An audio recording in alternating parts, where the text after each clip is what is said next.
Sorry, there's so much more nerdy news. There is a lot more news to get through as well. Aren't ready. Flash digital sales are doing really well, apparently topping most of the charts. I am confusion. See, I have a fit. I think I understand this. Why? You had, as we've been saying for a while now, we're in a period where people are being careful with their money and not going to the cinema and spending a chunk to go see it. Yeah, family of 4 to go see the cinema. Yeah. Flash got roasted for its VFX, and people complained about different things. So then people were less inclined to want to go spend money at the cinema to go see it. But I imagine there is still a portion of people that would have some interest in watching it. See it's come out on digital. It's like £5 to rent it. It's like usually those films are like £4 or £5 to rent for like 30 days. They've probably just rented it. And people are seeing, like, it's that weird thing of like, it's got too much of like a controversial opinions on it. I'm not going to go see it in the cinema. Oh, but it's out on digital now. I'll watch it at home, see what it was all about. You know what I don't understand? It made zero money at the cinema. Like, in the grand scheme of films. It has an 83% audience score. As a general rule, I think people on the internet have been too harsh on The Flash. But that audience score tells me people liked it. Do you know why I also think the digital sales might be? I think it got hurt in cinema because there was a portion of people that will have boycotted that film purely because of Ezra Miller and the whole like thing around it. But there's definitely then people at home are gone, oh, well, I'll rent it at home though. No one knows I've watched it at home. But like, sorry, so that 83% is the verified ratings. Okay. If you go all audience, which is 25,000 plus ratings, it only goes down to 79%. Well, this is what we said. It's like it wasn't a bad film. It just got rinsed in the unfortunate places. And with the current economic... It barely made 100 million in America. Do you know what I also think hurt Flash? On top of everything else, this Barbenheimer thing has been so hyped. People are just thinking, oh, I'm going to go to the cinema. Like, I'd rather just save my money and go watch those films everyone's talking about. Oh, I'm not fussed about Flash. I mean, probably after it's done with digital, it'll probably get past Green Lantern. So it's got that going for it. I think The Flash is going to age very well. Hot take. I think people are going to look back on it in 5-6 years and go, "We're a bit harsh. Yeah, the CGI's jank, but it has charm." That'll be what people say. I think people will go back and they'll be like, "Oh, it was the best of the ending to the DCU." Yeah. But on stuff that we are both like bouncing off the walls, so excited for. Bearing in mind that this film, to our knowledge, didn't really exist like 3 months ago, 4 months ago. Like, it really came up quick. Yeah, it popped up, it did. So a sequel and an animated series with the same voice actors for the Teenage Mutant Ninja Turtles has already been greenlit. Yes, it has. And the early critic reviews for it are sitting at 95% on Rotten Tomatoes. And the world is going crazy for the Turtle Tots. This film can't miss. It's going to be great. It really is. I cannot wait. I'm going to feel like a child watching Teenage Mutant Ninja Turtles again. I cannot wait. Do you know what's great? Like, we talked about, I think it was a couple of weeks back when we were talking about it, and we said, this is going to, like, how we have our era of what Teenage Mutant Ninja Turtles looks like, the animated one. We said, oh, I'll be sick of the, like, we get a show, and this is going to be like the new kids. The fact that there's an animated series now greenlit, like, there's a whole new generation, like, this is going to be their Turtles. Yeah. And it's like, it looks... And they've been blessed with a goated cast. Oh, they have. They really have. And it's like, maybe you're going to have Jackie Chan in an animated series again on TV. Oh, don't. I want them to bring back his animated show. Jackie Chan Adventures. Yeah. collecting talismans. Did you have the fucking Game Boy game of that? No, but I had physical talismans. No, I had the game where you had to go through the levels punching and kicking to get Oh, the no, talent. Oh, it was so good. Okay, let's not get sidetracked. But yeah, I'm very much excited for that. It's going to be so good. I literally cannot wait. I mean, next week we're like a week away. We are. Next week we'll be doing our final thoughts on it, which is just going to be us like crushing on it for 20 minutes, and then we're going to go see it, and then we're going to be just so happy. I've seen like 2 or 3 now on my TikTok feed of like people being aggressively, like, you know, when you get so aggressive because something's so cute, there's more stills of the turtle tots and like in different like, and people like obviously paying attention to the details of how the characters' different faces and stuff are, and it's like, honestly, it's gonna be so good. The only thing that I don't think is gonna hit right in the nostalgia is I don't think Raph is gonna be as angry as we remember him. No, but I think I will be grumpy instead of angry. I think I'll be okay. It won't bother me because I know they're young again. Yeah. And I will just know, we know that that's where Raph will go as he gets older. Yeah. In my head, they're like 13, 14. In the sequel and in the animated series, when they're like 15, 16, Raph can start being a real grumpy. When he goes through his teenage angst stage. Yeah, I can't wait. Right. Union update. SAG-AFTRA. Yes. The boys. Honestly. ABC. Scum. Has hired scab writers for one of their shows. General Hospital? Yes, General Hospital. Shit show, never heard of it. Scabbing, for anyone who's unaware, is when non-union workers take on the work that the union workers are currently striking from. It's heavily frowned upon. It's a disgusting thing to do. It is inexcusable. It's actors knowingly taking roles that would potentially have gone to union actors, but because they're striking, they're obviously bypassing. And writers. Oh, and writers, yeah. And it's willingly taking those roles and going against what the actors and writers are striking for. Yes, it is dreadful behaviour from all parties involved, and I hope that season of that show costs ABC 100 billion and they go bust. Well, do you know what I hope? I hope it gets the worst ratings because the writers they've got in aren't any good. And you know what the problem's going to be though?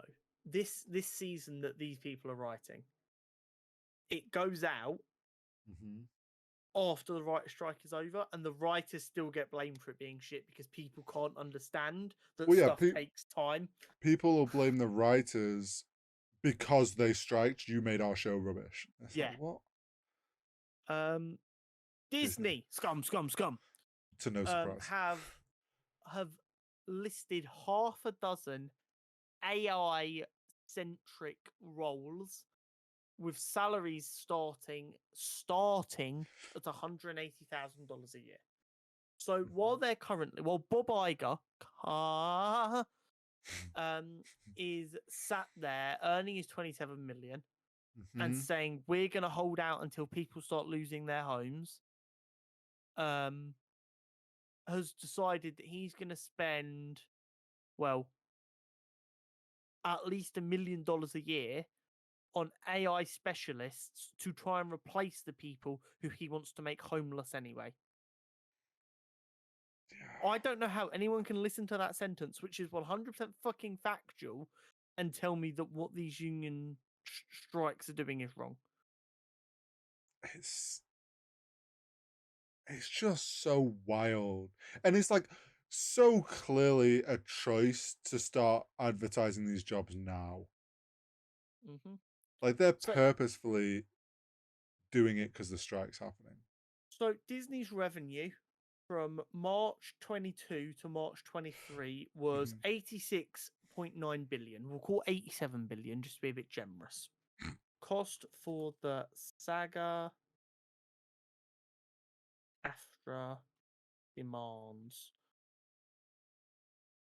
The annual cost annual cost for the SAG-AFTRA, DGA, the Directors Guild of America, and WGA contract demands would be between 450 million and 600 million a year, and that's between all of the studios, not just for Disney. Disney can afford. People need to realize how much of a drop in the water that is to $1 billion.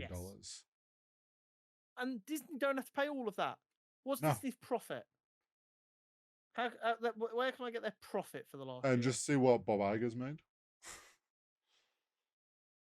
Net profit margin of 5% is what they're operating on. That's fucking good. Yeah? That's like 3 billion, 4 billion. Pay your workers fairly, Bob. I guarantee you, not a CEO in the world does actual any work. Quote me on that. No CEO in the world actually has a job. They just pretend they do. Do you know what? Minuscule counter to that. A CEO by title only does work up until they get past 10 to 50 employees, because they're actually having to do stuff. As soon as it gets into like 50 plus, they start doing less. A lot of the time, when you've got people who are classed as CEO in companies that they small, don't they'll have like a secondary job title as well, and that'll be the job they're actually doing. It's just wild. And do you know what's more wild? I guarantee in the next 5 years, at least 50% of those people that get those AI jobs will be made redundant because they realize they don't need that many people on that salary doing that shit. But do you know what makes Disney doing this and refusing to pay people even worse? A handful of indie studios have been allowed to start working again. Not because SAG-AFTRA are like, oh, you're an indie, you need help. Because they just met the demands. They were like, yeah, no, that's fair. Yeah. I think last time I checked, 6 independent studios had striking against them removed because they met the demands of SAG-AFTRA. They actually sat down with them. Yeah. And I don't even think there was really a sit down there like, sorry, is there a problem? Oh, okay, yeah, no worries. A lot of them were probably just like, oh yeah, they basically will have just gone with the status, sold on the status norm of what all these other studios do for like payments and stuff. Kind of just thought that was the accepted norm. Then the writers have gone, no, we're not happy with this, and they're going, oh shit, okay, yeah, cool, no, we'll fix that. Yeah, we just thought we thought you had already agreed to this stuff. No, okay, cool, we'll fix that. And notably, the most notable studio that's been allowed to work again is A24. Which, I'll be honest, for an independent studio, even I'm aware of them, and I'm normally pretty bad at knowing studios. Yeah, they've got a good name for themselves. Yeah, they're very well known. In fact, if someone told me A24, I wouldn't have assumed they were even an indie studio. No, I probably wouldn't either. And they were the studio behind Midsommar, the Florence Pugh horror film, which is phenomenal. Ex Machina, and multiple Oscar winner Everything Everywhere All at Once. Yes. And they've done more films as well that have all done very, very well. They're probably their 3 most famous films. Yeah. These studios can just go, yeah, no worries, that's valid. Here's the thing. Zero reason other than greed that these other big studios can't meet these demands. Indie studio that does not have the same monetary profit as these other big studios. All the other revenue streams, like Disney with all of its fucking theme parks. If they can, they're more than okay to agree with it, and it's not going to kill their business. You know the fact that these big studios can do it. They're just purposefully greedy because they're like, oh no, we're going to lose a drop of our profit margins, and it's like, it's bullshit.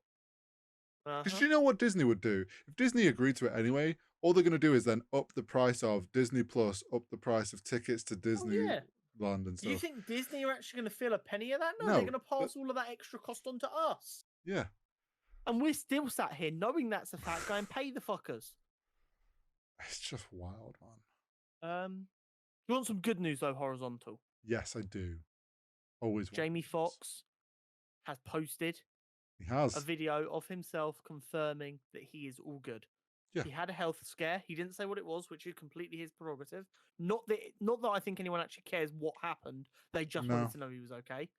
But he's confirmed He didn't want to be seen because of this, because of how it had affected him.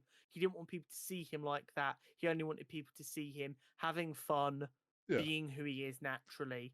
But he's feeling good now. He's back. He's ready to rock and roll, and we are so happy to see him back. Yeah, and he said how great his family was for keeping that lockdown, and everyone close to him did a great job. And obviously, as media does, they ran away with certain ideas. Yeah. So it's kind of was his way of kind of settling all of that. But yeah, glad to see him back and making videos, and even made some jokes in there. So it warmed my heart because it was a little bit worrying there for a little while. But he's back. He's good. We are vibing. Yes. This is a really, really weird one, bearing in mind the complaints we've had of late. Yeah. Variety. I'm not sure how valuable a source we want to treat Variety as, but they do break a lot of news. So, have predicted a Best VFX nomination for Blue Beetle at the Oscars. I mean, I feel like we could have made that prediction off just the trailer. It's ballsy, though. I hope it's true. I hope they've seen more than us laymen, and they're like, "Oh, this shit bussin'." I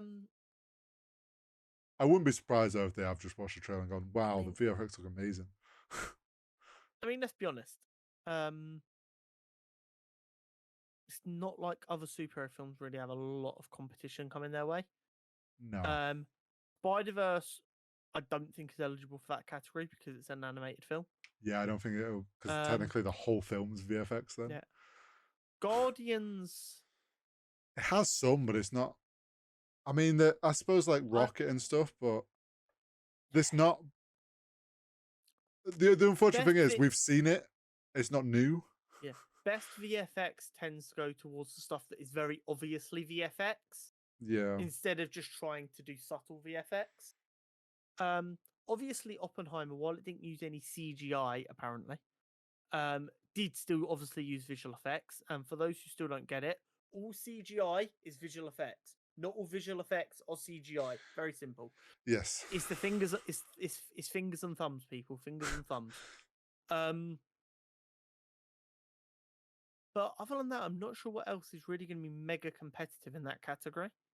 The Flash sure as shit shouldn't be. No, it shouldn't. Yeah, I don't know. I can't think. The only other thing that I haven't seen it, but whether the Fast and Furious gets chucked in there because it's Fast and Furious. I don't know if that must have had some VFX, obviously. Wait, you mean they don't really take cars into space? I wish they did. You mean I wish they sent Vin Diesel in a car into space. You mean to tell me Vin Diesel did not stomp so hard that he caused an earthquake that collapsed an entire parking garage? I know it's hard to believe. I know. But that is it for the nerd news this week. It was a interesting one to say the least. It was.